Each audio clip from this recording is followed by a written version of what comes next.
कैसे हो दोस्तों, उम्मीद करते हैं आप सब बढ़िया होंगे। दोस्तों आज पहले बात करते हैं हरियाणा स्टाफ सिलेक्शन कमीशन यानी HSSC की पुलिस कांस्टेबल भर्ती के रद्द होने को लेकर। वैसे तो आप सबको इसके बारे में पहले से पूरा पता चल चुका होगा, मगर इस पूरे मामले पर एक बार फिर से नज़र डाल लेते हैं। दोस्तों इस भर्ती का पेपर कल यानी 7 अगस्त और आज यानी 8 अगस्त को राज्य के अलग अलग परीक्षा केंद्रों पर होना था, मगर इससे पहले ही इस पेपर की आंसर शीटें सोशल मीडिया पर वायरल होने लगी, जिस कारण इसे रद्द करना पड़ा।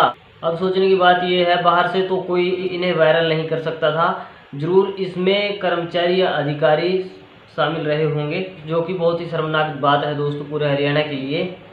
और ऐसे लोगों को सख्त से सख्त सजा मिलनी चाहिए, क्योंकि वो एक पेपर लीक नहीं कर रहे बल्कि एक एक जिंदगी के साथ खिलवाड़ कर रहे हैं। उन्हें नहीं पता कि अभ्यर्थी किस तरह से इन भर्तियों के फॉर्म भरते हैं, कहां से किस प्रकार कमाई करते हैं, एक एक पैसा जोड़कर अपने घरेलू खर्चों में कटौती करके तब जाकर फॉर्म भरे जाते हैं, इसी आस में कि अगर भर्ती हो गए तो जिंदगी सेटल हो जाएगी, 2 वक्त की रोटी का जुगाड़ अच्छे से हो जाएगा। अगर ऐसे भ्रष्ट अधिकारी जो चंद पैसों के लिए पेपर बेचकर नौजवानों की उम्मीदों पर एकदम से पानी फेर देते हैं।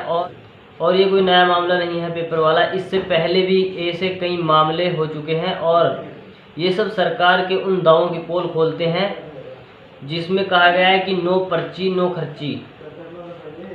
ये दावा भी सरकार का हमेशा की तरह खोखला ही साबित होता है, क्योंकि ऐसा तो है नहीं कि बिना पर्ची यानी फॉर्म भरे बिना कोई भर्ती में बैठाता हो। और रही बात खर्ची की, तो इस सरकार से पहले ग्रुप सी और डी की भर्ती के लिए फीस जो लगती थी वो लगभग 100 से 150 रुपये थी, और अब नो खर्ची में वो 500 से 700 रुपये लगती है, क्योंकि अब भारत में सभी अमीर हो चुके हैं और 5 ट्रिलियन की इकोनॉमी हो चुकी है। हर कोई अपने पर्सनल हवाई जहाज से यात्रा कर रहा है। क्यों भाइयों, ऐसा ही है ना?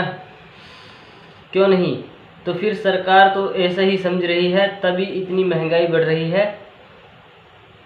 वो जो बिल्कुल निरंकुश है। अर्थव्यवस्था पाताललोक में है। पेट्रोल और डीजल 90 और 100 प्लस पर नाबाद हैं।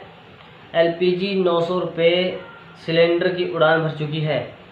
लेकिन आप बोलना मत, क्योंकि आप अच्छे दिनों वाले भारत में जी रहे हो, बेशक भूखे जी रहे हो, मगर ऑक्सीजन तो मुफ्त की ले रहे हो, क्योंकि आप विश्व गुरु भारत के सुनहरे दौर में जी रहे हो। बोलना मत, कभी कोई सुन ले।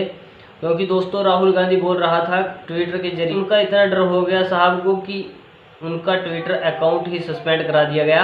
अब सवाल ये उठता है कि जब राहुल तुम्हारे सामने पप्पू है, तुम ही कहते हो, तुम्हारे नेता कहते हैं कि राहुल को कोई सीरियस नहीं लेता, फिर उनके ट्वीट करने से फड़फड़ाने लगते हो। कॉमन सेंस की बात है, जब सामने वाले व्यक्ति की कोई हैसियत ना हो तो उसे सब इग्नोर कर देते हैं। लेकिन तुम मानते भी हो और डरते भी हो, क्योंकि जो छवि तुमने गोदी मीडिया के जरिए विपक्ष की बनाई थी जनता के सामने, वो अब जनता की नज़र आने लगी है कि असली पप्पू और गप्पू कौन है। तो अब हिसाब जनता ही करेगी तुम्हारा समय आने पर। दरअसल दोस्तों दिल्ली में 9 साल की दलित बच्ची वाले मामले में राहुल गांधी पीड़ित परिवार से मिले थे, जिसकी फ़ोटो उन्होंने अपने ट्विटर हैंडल पर अपलोड भी की थी, जो मैंने भी आपको दिखाई थी। उसी तस्वीर को लेकर सारा विवाद है, जिस कारण राहुल गांधी का ट्विटर अकाउंट सस्पेंड करा दिया गया।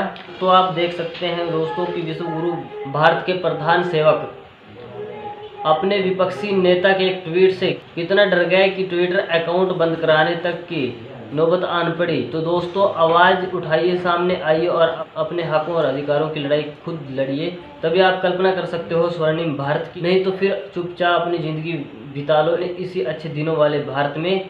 दानियाल टीवी में आज इतना ही। मिलते हैं किसी बड़े मुद्दे के साथ। खबर को लाइक शेयर कमेंट जरूर करें, चैनल को सब्सक्राइब करें। धन्यवाद।